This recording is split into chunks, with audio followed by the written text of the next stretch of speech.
Hello दोस्तों, मैं आप सबका अपना अविनाश कुमार आप लोग के अपने यूट्यूब चैनल द टैलेंट गुरु में आप सभी लोग का स्वागत करता हूं। उम्मीद करता हूं दोस्त आप सभी लोग अच्छे होंगे, मस्त होंगे, खुश होंगे और आप लोग की पढ़ाई अच्छी चल रही होगी। ठीक है, आशा करता हूं कि आज जो भी हमारा लेक्चर होने वाला है इसके पहले आपने सारा कुछ देख लिया होगा और नोट्स भी बना लिया होगा। तो चलिए ज़्यादा बात ना करते हुए आज का लेक्चर स्टार्ट करते हैं। जैसे कि आप सभी लोग जानते हैं, हमने मापन और मूल्यांकन कंप्लीट कर लिया है। मापन मूल्यांकन के अंतर क्या होते हैं इसके भी बारे में हमने जान लिया है। आज हम जानेंगे कि मूल्यांकन, ठीक है, मूल्यांकन के प्रकार। मूल्यांकन के प्रकार, मूल्यांकन कितने प्रकार का होता है? तो भैया मूल्यांकन दो प्रकार का होता है। ठीक है, एक होता है सतत मूल्यांकन, एक होता है व्यापक मूल्यांकन। क्या होता है? एक होता है सतत मूल्यांकन और एक होता है व्यापक मूल्यांकन। सतत मूल्यांकन में क्या होता है कि ये लगातार चलता है, लगातार चलता है। ठीक है, और ये क्या होता है साल के अंत में, ये साल के अंत में मूल्यांकन। ठीक है, ये साल के अंत में होता है, ये लगातार चलता रहता है। आकलन, क्या कहते हैं इसको? आकलन। आकलन का मतलब होता है कि जांच पड़ताल करना। क्या करना? जांच पड़ताल करना। जांच पड़ताल करना होता है किसका मतलब? आकलन का मतलब। ठीक है, जांच पड़ताल किसका करेंगे? जब किसी विशेष विषय, जब किसी विशेष विषय के बारे में जांच पड़ताल करेंगे तो क्या कहलाएगा हमारा? ठीक है, आप वो क्या कहलाएगा? जांच पड़ताल करना, आकलन करना। तो सतत का मतलब होता है कि लगातार, ठीक है, लगातार आकलन करना। ठीक है, कक्षा में अगर आप पढ़ा रहे हैं तो कक्षा में पढ़ाते समय बालक से प्रश्न पूछना क्या कहलाता है? सतत मूल्यांकन या सतत आकलन। ठीक है, सतत मूल्यांकन क्या कहलाता है? कक्षा में पढ़ाते समय किसी बालक से खड़ा करके पूछ दिए क्वेश्चन, या क्या कहलाएगा हमारा? सतत मूल्यांकन। और इसमें क्या होता है? सतत मूल्यांकन में होता है कि आप इसमें ये कह सकते हैं कि साप्ताहिक टेस्ट, क्या कह सकते हैं? साप्ताहिक टेस्ट, ठीक है, मासिक टेस्ट, और क्या हो सकता है? तिमाही टेस्ट। ठीक है, ये सारे किसके अंतर्गत आएंगे? सतत मूल्यांकन के अंतर्गत आएंगे। आइए, क्या होता है? साल के अंत में होता है व्यापक मूल्यांकन। ठीक है, और व्यापक मूल्यांकन दो तरीके से होता है। एक होता है शैक्षणिक। व्यापक क्या होता है? शैक्षणिक और सह शैक्षणिक। शैक्षणिक का सेंस होता है कि जो पढ़ाया जाए बस वो। शैक्षणिक का मतलब होता है जो पढ़ाया जाए, जो पढ़ाया जाए। ये कह सकते हैं विषय, क्या कह सकते हैं? विषय वस्तु। सह शैक्षणिक जो पढ़ाया नहीं जाए, जो पढ़ाया नहीं जाए। ठीक है, ये क्या कह सकते हैं? इसको हम ये कह सकते हैं कि ये हमारा किसके अंतर्गत आ जाएगा? ये हमारा आ जाएगा औपचारिक। औपचारिक, ठीक है। और औपचारिक क्या कहता है कि एक निश्चित क्या होना चाहिए? औपचारिक में क्या होता है? सारी चीज़ें क्या होती हैं? निश्चित होती हैं। औपचारिक में सारी चीज़ें निश्चित होती हैं। निश्चित क्या होगा? विषय होगा, निश्चित पाठ्य होगा, पाठ्य पुस्तक होगा, निश्चित क्या होगा? समय होगा। ठीक है, निश्चित क्या होगा हमारा? परिवेश। निश्चित परिवेश हमारा होगा। ये सारी चीज़ें क्या होंगी? निश्चित होंगी। तो जो शैक्षणिक है वो हमारा किस में आ जाएगा? सतत मूल्यांकन। ठीक है, शैक्षणिक और शैक्षणिक दोनों पक्षों को लेना क्या कहलाएगा हमारा? व्यापक मूल्यांकन। तो ये औपचारिक, और इसको हम कह सकते हैं अनौपचारिक। अनौपचारिक और अनौपचारिक में क्या होता है? कहीं भी, ठीक है, किसी से भी कहीं भी किसी से भी सीखा गया ज्ञान हमारा क्या कहलाता है? औपचारिक। और औपचारिक को हम अर्जन भी कहते हैं। औपचारिक को क्या कहते हैं हम? अर्जन। और इसको क्या कहते हैं? औपचारिक को हम कह देंगे अधिगम। बात समझ में आई? सतत मूल्यांकन का मतलब लगातार जो होता है, सतत मूल्यांकन जो साल के अंत में एक बार होता है जो परीक्षा, वो क्या होता है? व्यापक मूल्यांकन। सतत मूल्यांकन कक्षा में पढ़ाते समय भी कर सकते हैं, ठीक है। और साप्ताहिक टेस्ट ले सकते हैं, मासिक टेस्ट, त्रिमासिक टेस्ट, ये सारे क्या है? सतत मूल्यांकन। सतत मूल्यांकन में केवल शैक्षणिक पक्षों को देखा जाता है, ठीक है। शैक्षणिक और शैक्षणिक दोनों पक्षों को देखा जाता है, लेकिन ये क्या है? लगातार चलते हैं। एक बात ध्यान से देखिएगा, ये जो जितनी भी सारी चीज़ें हैं, ये सब कुछ साल के अंत में किया जाए तो व्यापक मूल्यांकन, और ये सब कुछ अगर लगातार या कक्षा में पढ़ाते समय, ठीक है, या साप्ताहिक रूप से या मासिक रूप से या तिमाही रूप से इन सबका परीक्षण किया जाए, इस सबका अध्ययन किया जाए, इन सबका आकलन किया जाए तो क्या कहलाएगा? सतत मूल्यांकन। और साल के अंत में किया जाएगा तो व्यापक मूल्यांकन। बातें समझ में आई? सतत मूल्यांकन और व्यापक मूल्यांकन क्या है? व्यापक मूल्यांकन में लगातार काम होता है, सतत मूल्यांकन के में साल के अंत में होता है, ठीक है। हम मूल्यांकन किस आधार पर हो सकता है? शैक्षणिक, शैक्षणिक, औपचारिक, अनौपचारिक, ठीक है। तो अनौपचारिक, औपचारिक को जब लगातार परीक्षण करेंगे, लगातार पूछेंगे सप्ताह में, मंथली में, तो ये हमारा सतत मूल्यांकन होगा। और यही सारी चीज़ें हमारी क्या होंगी? जब साल के अंत में होंगी तो व्यापक मूल्यांकन कहलाएगा। आकलन का मतलब होता है जांच पड़ताल। जांच पड़ताल कहाँ कहता है? किसी विशेष विषय के बारे में किया जाता है, ठीक है। तो ये चीज़ें समझ में आ गई होंगी कि सतत मूल्यांकन क्या है और व्यापक मूल्यांकन क्या है। आइए तो आगे देखते हैं और कुछ, ठीक है। तो सतत मूल्यांकन क्या होता है? अगर मान लीजिए मूल्यांकन आप लोग पढ़ चुके हैं, मूल्यांकन मापन क्या होता है, मूल्यांकन क्या होता है, बातें आप जान चुके हैं। औपचारिक क्या होता है, अनौपचारिक ये पहले मैं बता चुका हूँ। अर्जन क्या होता है, अधिगम क्या होता है, ये भी चीज़ें आप सीख चुके हैं, ठीक है।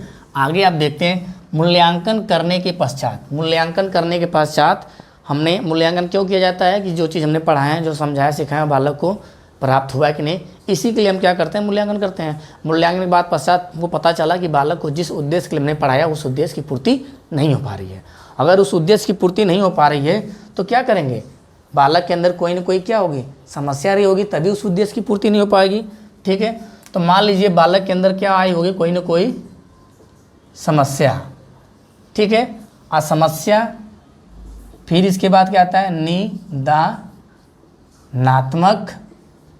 फिर इसके बाद आता है उपचारात्मक, ठीक है। उपचारात्मक को हम कह सकते हैं समस्या समाधान। समस्या समाधान ये दो तरीके से होती है, एक निर्देश देके, एक निर्देशन होता है, और एक क्या होता है? परामर्श। एक निर्देश देके होता है और एक क्या होता है? परामर्श देके होता है। यहाँ तक बातें समझ में आई? अब आजिए, अब इसको बहुत ध्यानपूर्वक समझिए। मैंने यही समझाना था कि निदानात्मक शिक्षण क्या होता है और उपचारात्मक शिक्षण क्या होता है, समस्या क्या होती है, ठीक है। हमने आकलन कर लिया। आकलन के बाद हमने पता चला कि बालक जो चीज़ों के लिए पढ़ा रहे थे वो चीज़ें वो सीख नहीं पाया, तो क्यों नहीं सीख पाया है इसका पता लगाएंगे। अगर बालक तभी नहीं सीख पाया होगा जब उसके पूर्व ज्ञान से नहीं जुड़ी होगी। बालक के लिए किसी चीज़, अगर कोई चीज़ बालक को सिखा रहे हैं, समझा रहे हैं, अगर उसको समझ में नहीं आ रहा है तो उसके लिए क्या होगी? वो समस्या होगी। लेकिन अगर वो पूर्व ज्ञान से जुड़ी हो, अगर वो उसके पूर्व ज्ञान से जुड़ी हो, ठीक है, पूर्व ज्ञान से जुड़ी हो, तो अगर उसके पूर्व ज्ञान से जुड़ी है तब तो समस्या नहीं मानी जाएगी, ठीक है। जो भी समस्या है, बालक को कोई भी समस्या दे रहे हैं तो उसके पूर्व ज्ञान से जुड़ी होनी चाहिए। उसका पूर्व ज्ञान कहाँ का रहेगा भैया? उसके परिवेश का, ठीक है।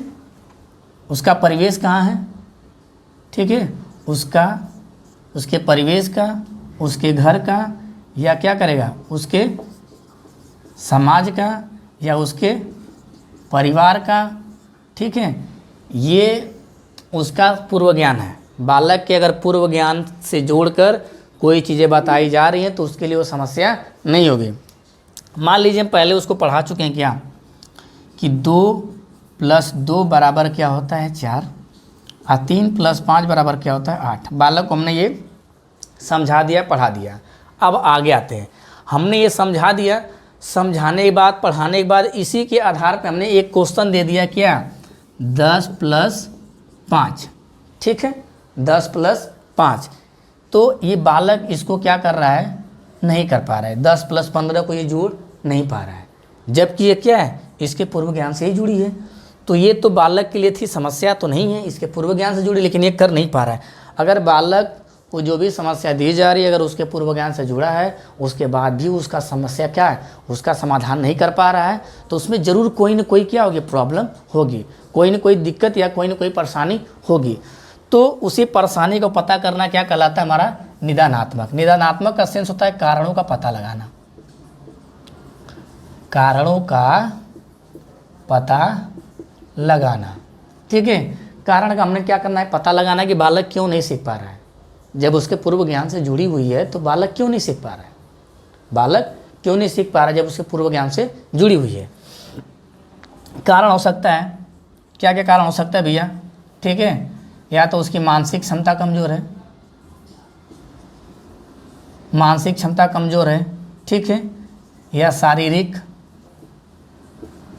शारीरिक क्षमता कमज़ोर है, या तो ये हो सकता है उसकी बौद्धिक क्षमता, या तो उसको ऐसा क्या है परिवेश नहीं मिल पा रहा है, ठीक है, या तो जहाँ पे इससे परीक्षा ली जा रही है, जहाँ पे इससे पूछा जा रहा है वहाँ पे उसको परिवेश नहीं मिल पा रहा हो। तो ये सब सारे पक्ष हो सकते हैं, और भी बहुत सारे पक्ष हो सकते हैं। तो कारणों का हमने क्या किया, पता लगा लिया। अब बालक नहीं कर पा रहा है, बालक उस क्वेश्चन को नहीं कर पा रहा है, मानसिक क्षमता क्या है उसकी कमज़ोर है, तभी तो क्वेश्चन वही है, प्लस प्लस नंबर भी, बस नंबर्स थोड़े से चेंज हो गए हैं, तो उसको जोड़ नहीं पा रहा है। तो क्यों नहीं जोड़ पा रहा है, क्योंकि उसकी मानसिक क्षमता क्या है, कमज़ोर है। अगर उसकी मानसिक क्षमता, तो क्या करेंगे, निदानात्मक का मतलब होता है कारण का पता लगाएंगे, बालक क्यों नहीं कर पा रहा है, तो या तो उसकी मानसिक, शारीरिक, बौद्धिक, सामाजिक, परिवेश, इन सब से क्या है कोई न कोई ऐसी समस्या होगी, या तो उसकी आर्थिक क्या होगी, आर्थिक, ठीक है, परिवार की आर्थिक स्थिति नहीं सही होगी, या पेन कॉपी ये सब नहीं दे पा रहे होंगे, इसलिए इस वजह से क्या है बालक नहीं पढ़ पा रहा होगा, ठीक है, या उसको सही उचित शिक्षण सहायक सामग्री नहीं मिल पा रही होंगी, ठीक है, सहायक, या ये भी हो सकता है कि सहायक सामग्री ना मिल पाए, इसलिए भी क्वेश्चन को नहीं कर पाए। तो ये सब सारे जब कारणों का पता लगाएंगे, जब इसमें से कोई एक कारण होगा, कोई भी कारण हो सकता है, जब कारण का पता लगा लिए तो अब क्या करेंगे, एक निर्देश देंगे, बालक को क्या करेंगे, निर्देश देंगे।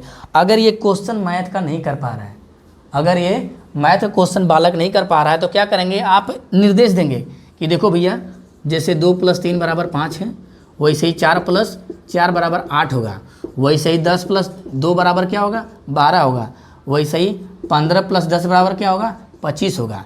तो क्या करेंगे, निर्देश देंगे, रास्ता देंगे। अगर मान लीजिए आप सरलीकरण पढ़ाए हैं, आपने क्या किया, सरलीकरण पढ़ाया मैथ में, तो बताएंगे, निर्देश देंगे, मतलब निर्देश का मतलब होता है रास्ता देना, रास्ता दिखाना। तो रास्ता क्या दिखाएंगे, पहले भैया भाग करना है, फिर क्या करना है, गुणा, उसके बाद आपको जोड़ना है, तब आपको क्या करना है, घटाना है, ठीक है। बालक तो भाग कर लिया, जोड़ भी लिया, गुणा भी कर लिया, फिर उसके बाद क्या किया, वो भूल जा रहा है, भाग भी कर लिया, गुणा भी कर लिया, फिर उसके बाद क्या कर रहा है, भूल जा रहा है। तब क्या करेंगे, निर्देश तो आप दे दिए थे कि पहले गुणा करना है, फिर भाग करना है, फिर पहले भाग करना है, फिर गुणा, जोड़ना, घटाना, इसने तो यहाँ तक कर लिया, लेकिन फिर उसके बाद आगे भूल जा रहा है। तो क्या है, उसकी मानसिक क्षमता कमज़ोर है, ठीक है। आप बार बार बता रहे हैं, बार बार भूल जा रहा है। तो अब आप क्या करेंगे, निर्देश दिए उसके बाद भी बालक नहीं कर पा रहा है, तो आप क्या करेंगे, परामर्श करेंगे। परामर्श का मतलब जो रास्ता आप दिखाए हैं, रास्ते पे साथ साथ क्या करना, ले जाना। अब बालक यहाँ भैया बैठ के अब उसको करवाएंगे कि चलो पहले भाग करो, फिर गुणा करो, फिर प्लस, फिर माइनस, फिर उसी तरह 2-3 क्वेश्चन आप करके दिखाएंगे और आप उससे बैठ के करवाएंगे। मतलब रास्ते पे साथ चलने का मतलब उसके साथ साथ करवाएंगे, तब वो क्या होगा, परामर्श का काम होगा। अगर बालक को बस केवल रास्ता दिखाना, निर्देश काम, और उसका क्वेश्चन सॉल्व करना, उसके साथ साथ करवाना, परामर्श, और ये दोनों चीज़ मिल के क्या कहलाता है? उपचारात्मक शिक्षण। क्या कहलाता है? उपचारात्मक शिक्षण या समस्या समाधान। और निदानात्मक शिक्षण का मतलब क्या होता है कि कारणों का पता लगा लिए, और कारणों का पता लगा के उसे निर्देश दिए कि भैया तुम ये काम करो, इससे तुम्हारा हो जाएगा।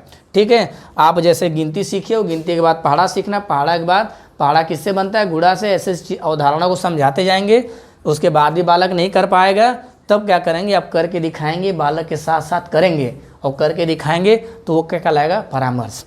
आइए एक बार और थोड़ा समझ लेते हैं इसको अच्छे से। ठीक है, एक बार और समझ लेते हैं। अगर मान लीजिए कोई बालक है, ठीक है, किसी छात्र को, या हम ही मान लेते हैं कि अब पापा, अगर मान लो हम ही क्या है, चाहे आप ही अगर किसी के साथ अगर गए मार्केट, हमने क्या किया? इलाहाबाद में हम हैं फिलहाल इस समय, इलाहाबाद से हमने क्या किया कि एक दोस्त को, इलाहाबाद से हमने एक दोस्त को अपने साथ हम ले गए बनारस। बनारस फिर ले जाने के बाद हमने गया बीएचयू। बीएचयू जाने के बाद एक मेडिकल स्टोर से हमने क्या किया? ली दवाई। हमने क्या किया? अपने दोस्त को अपने साथ ले गए बनारस। बनारस गए कहाँ पे? बीएचयू। बीएचयू से एक मेडिकल स्टोर से हमने क्या ली? दवाई। अब हम वापस वहाँ से दवा लेके चले आए। दवा लाने के बाद कुछ दिनों बाद, महीने बाद, ठीक है, 2-4-6 महीने बाद फिर से हमको उसी दवा की ज़रूरत पड़ी और हमारी तबीयत बहुत ख़राब हो गई। अब तबीयत ख़राब है, तबीयत ख़राब होने की वजह से हमने कहा भैया तुम जाओ बनारस, फिर से क्या है, उसी मेडिकल स्टोर से आप क्या है, दवा लेके आओ। तो अब भैया जो छात्र है, ठीक है, जो छात्र है, ठीक है, वो छात्र चाहे आपका दोस्त है, आप उसे क्या भेज रहे हैं? बनारस। तो जैसे ही वो सुना भैया हमको बनारस जाना है, तो उसके लिए क्या हो गई? समस्या। उसके लिए क्या खड़ी हो गई कि समस्या, अब तो भैया हमको बनारस जाना है। ठीक है, अच्छा समस्या कैसी है? उसके पूर्व ज्ञान से जुड़ी है। उसके पूर्व ज्ञान से क्या है? जुड़ी हुई है, क्योंकि एक बार वो बनारस जा चुका है, अब दोबारा बनारस जाना है उसी मेडिकल स्टोर पे, तो उसके पूर्व ज्ञान से जुड़ी है, वो मना भी नहीं कर सकता। ठीक है, हम जा रहे हैं बनारस। अब क्या किया? यहाँ से तो ट्रेन पकड़ लिया बहुत आसानी पूर्वक। ट्रेन पकड़ने के बाद बनारस उतर गए। बनारस उतरने के बाद, बनारस जैसे ही उतरा, उसके बाद देख रहा है, कई महीनों बाद गया, सालों बाद गया, तो वहाँ आसपास, रोड के आसपास बहुत सारे बिल्डिंग बन चुकी हैं, जिससे वो कन्फ्यूज हो गया कि हमको किस दिशा में जाना है। क्या हो गया? वो कन्फ्यूज हो गया कि हमें किस दिशा में जाना है। सेम उसी प्रकार बालक 2+3 को 5 या 4+3 को 7 तो कर ले रहा था, लेकिन जब यही नंबर चेंज होके बड़े हो गए, जब यही नंबर चेंज होके क्या हो गए? बड़े हो गए, तो कन्फ्यूज हो गया कि अभी इसको कैसे करें। तो सेम इसी प्रकार जब वहाँ पे छात्र गया, चाहे दोस्त मेरा गया, तो भी कन्फ्यूज हो गया कि किस रास्ते से हम जाएं कि हम बीएचयू पहुँच जाएं मेडिकल स्टोर पे। तो क्या हो गया? कन्फ्यूज हो गया। बहुत सारी नई नई बिल्डिंग बन गई थी, तो उसी तरह बहुत सारे नंबर चेंज हो जा रहे हैं, तो बालक क्या हो जाता है? कन्फ्यूज हो जाता है। या तो उसकी क्या है? मानसिक क्षमता कमज़ोर है। उसकी मानसिक क्षमता कमज़ोर, उसको पता है कि प्लस का मतलब जोड़ना है, लेकिन फिर भी नंबर देख के वो भड़क जा रहा है कि अभी इतना बड़ा नंबर हुआ तो कैसे जोड़ें, जबकि 2+2, 3+3 ये सब जोड़ ले रहा है, लेकिन जब नंबर बड़े हो जा रहे हैं तो भड़क, और क्या है, वो हो जा रहा है अंदर से, उसकी मानसिक क्षमता कमज़ोर है, वो हो जा रहा है कि हम कैसे जोड़ें। वैसे ही ये भी वहाँ से वहाँ पहुँचे, तो जैसे ही पहुँचे उनको लगा कि बड़ी बड़ी बिल्डिंगें हो गई हैं, तो अब किस तरफ से जाएँ, उनको दिशा का भ्रम हो गया, सूर्य दिखाई नहीं दे रहा है, तो इस तरह क्या हो गया? इसको भी भ्रम हो गया। तो अब क्या करेंगे? तो अब कारण का पता लगाएंगे। ठीक है, तो निदानात्मक आ गया। निदानात्मक मतलब अब वो जा नहीं पा रहा है कहाँ? बीएचयू, मतलब इसकी मानसिक क्षमता क्या है? कमज़ोर है। इसकी मानसिक क्षमता क्या है? कमज़ोर है। अब क्या करेगा भैया कि जब सवाल हमको नहीं आ रहे तो हम किससे पूछेंगे? अध्यापक से। अध्यापक क्या करेगा? बताएगा कि कैसे करना है, निर्देश। अध्यापक बताएगा, निर्देशन या निर्देश देगा कि भैया तुमको ये क्वेश्चन कैसे करना है, अध्यापक बता दिया। तो सेम उसी तरह भैया जब दोस्त वहाँ गया तो उसने भी क्या किया कि ऑटो वाले से पूछ लिया, ऑटो वाले से पूछ लिया कि हमको बीएचयू जाना, कैसे कैसे जाएं। ऑटो वाले ने बता दिया कि यहाँ से राइट जाइए, राइट से लेफ्ट, लेफ्ट से राइट, फिर यहाँ एक चौराहा पड़ेगा, वहाँ से फिर दाहिनी मुड़ जाइएगा। ऑटो वाले ने बता दिया, फिर से वो चलना स्टार्ट किया। अब इसी तरह क्या है, अध्यापक भी निर्देश दे दिया कि 2+2 4 होता है, 3+5 ये सब होता है। ऐसे करके अध्यापक ने बता दिया, निर्देश बता दिया कि पहले क्या करना है, पहले भाग करना है, फिर गुणा करना है, फिर जोड़ना है, फिर घटाना है। अध्यापक ने निर्देश दे दिया। जैसे अध्यापक ने निर्देश दिया वैसे ऑटो वाले ने भी निर्देश दिया। लेकिन उसके बाद भी 2 चौराहे के बाद जाने के बाद भूल गए। जैसे 2 चौराहे पे पहुँचे, फिर ये वहाँ से क्या है, भूल गए रास्ता, फिर वापस आ गए। तो बालक भी ऐसे करता है कि जब प्लस ये क्या है, भाग गुणा कर लिया, जान गया, लेकिन फिर भी भूल जा रहा है, तो फिर वापस कहाँ आएगा, अध्यापक पास। तो अध्यापक क्या है, निर्देश तो पहले ही दिया था, उसके बाद भी बालक नहीं कर पाया, ऑटो वाले ने पहले ही बताया था, उसके बाद भी नहीं पहुँच पाए। तो अब क्या करेगा, निर्देश की बात करेगा परामर्श। परामर्श का कहने का सेंस ये होता है कि जो उन्हें रास्ता बतौले लगे वही रास्ता तो के साथे ले जाएगा, ठीक है। जिस रास्ते को आप बताया था उसी रास्ते पे क्या है, उसको साथ में लेके जाएंगे। तो ऑटो वाले भी क्या करेगा, आपसे बढ़िया अच्छा खासा पैसा वसूलेगा, 50 के बदले 100 लेगा, जाने का आपको पता ही नहीं है, 50 के बदले 100 लेगा और आपको ऑटो में बैठा के एकदम साथ में ले जाके BHU गेट तक ले जाएगा, वहाँ जो मेडिकल स्टोर है वहाँ पे ले जाएगा, आपको छोड़ देगा। तो उसी तरह अध्यापक भी क्या करता है, परामर्श के लिए वो समय लेता है आपको और आपके साथ बैठ के आपको उस क्वेश्चन को धीरे धीरे सॉल्व कराएगा, बताएगा कि पहले जोड़ना घटाना गुणा भाग जो भी चीज़ है उसको समझाएगा बताएगा, तो क्या कहलाएगा, परामर्श। जब ये निर्देश और परामर्श दोनों क्रियाएं जब परामर्श हो गया तो मतलब आपको क्या हो गया, समस्या समाधान आपका हो गया, उपचारात्मक शिक्षण हो गया, आपका उपचार हो गया। बातें समझ में आ गई यहाँ तक। अब इसमें कुछ चीज़ें और हैं, ठीक है, 2 चीज़ और देख लेते हैं कि कारणों का पता लगा लेते हैं जब हम, ठीक है। कारणों का जैसे हम पता लगा लिए कि कारणों का पता लगाना, इसमें क्या होता है, जो भी दोष होते हैं, ठीक है, जो भी समस्या होती है, ठीक है, उससे क्या होते हैं, अध्यापक और छात्र दोनों क्या होते हैं, परिचित हो जाते हैं, दोनों परिचित हो जाते हैं। और जब अध्यापक छात्र दोनों परिचित होते हैं समस्या से, तो अगर समस्या से छात्र परिचित हो गया तो भविष्य में ऐसी दोबारा गलती न हो, इसके लिए क्या करता है वो, सावधानी बरतता है। इसके लिए क्या करता है वो, सावधानी बरतता है। अगर अध्यापक के शिक्षण विधियों में कुछ कमी रह जाती है तो क्या करता है, अपने शिक्षण विधियों को चेंज करके और बेहतर सिखाने का क्या करता है, प्रयास करता है, ठीक है। जैसे हमने ले गए बनारस, तो हम कई दुकानों को रास्ते में दिखाते दिखाते चलेंगे, आसपास चीज़ों को बताते चलेंगे तो ज़्यादा ज्ञान होगा। तो उसी तरह छात्र को भी क्या है, आप बताते चलेंगे, अपने शिक्षण विधियों को चेंज करके समझाते चलेंगे, तो क्या होगा, उसमें आगे आने वाली अशुद्धियों क्या करेगा, वो दूर कर लेगा। निर्देश का मतलब समझ में आ गया। उपचार का मतलब, उपचार इसलिए किया जाता है, ठीक है, जो उसके जो भी चीज़ें वो प्राप्त करने वाला था, जो भी उसे पढ़ाया लिखाया समझाया गया, उसमें दक्षता जो भी चीज़ें जिस उद्देश्य के लिए पढ़ाया गया उसकी पूर्ति न हो पाने की वजह से उसमें हम उपचार करते हैं ताकि उसके उद्देश्य की पूर्ति हो सके। तो उम्मीद करता हूँ दोस्त आप लोग को समझ में आ गया होगा, ठीक है। तो हमारा क्या था, शिक्षण सहायक सामग्री, अरे शिक्षण सहायक सामग्री करें कि समस्या क्या होती है, निदानात्मक क्या होता है, उपचारात्मक क्या होता है। उपचारात्मक की 2 चीज़ें होती हैं, निर्देश और परामर्श। रास्ता दिखाना, बीच में कोई चीज़ करके आपको रास्ता दिखाना, सही चीज़ रूल बताना, नियम बताना, निर्देश होगा। परामर्श मतलब जो चीज़ें बताएं बालक नहीं कर पा रहा तो साथ साथ उसके करवाना, उसके साथ साथ उसके समस्या का क्या करना, समाधान करना। समस्या क्या होती है, जब उसके पूर्व ज्ञान से नहीं जुड़ी हो, अगर उसके पूर्व ज्ञान से जुड़ी हो तो बालक नहीं कर पा रहा, तो चाहे शारीरिक चाहे मानसिक चाहे बौद्धिक किसी न किसी कारणवश से क्या होगा, वो कमज़ोर होगा। उस पक्ष के बारे में हम पता करेंगे कि कौन सा पक्ष उसका कमज़ोर है, उस पक्ष का पता करके उसी का क्या करेंगे, उसी के अकॉर्डिंग हम निर्देश देंगे, परामर्श देंगे, तो वो हमारा क्या जाएगा उपचारात्मक शिक्षा। आज के लिए बस इतना ही। उम्मीद करता हूँ कि आप लोग को ये लेक्चर समझ में आया होगा, ठीक है। तो अगर समझ में आया तो ज़्यादा से ज़्यादा लोगों को शेयर करें, लाइक करें और चैनल को सब्सक्राइब करें। आज के लिए बस इतना ही, धन्यवाद।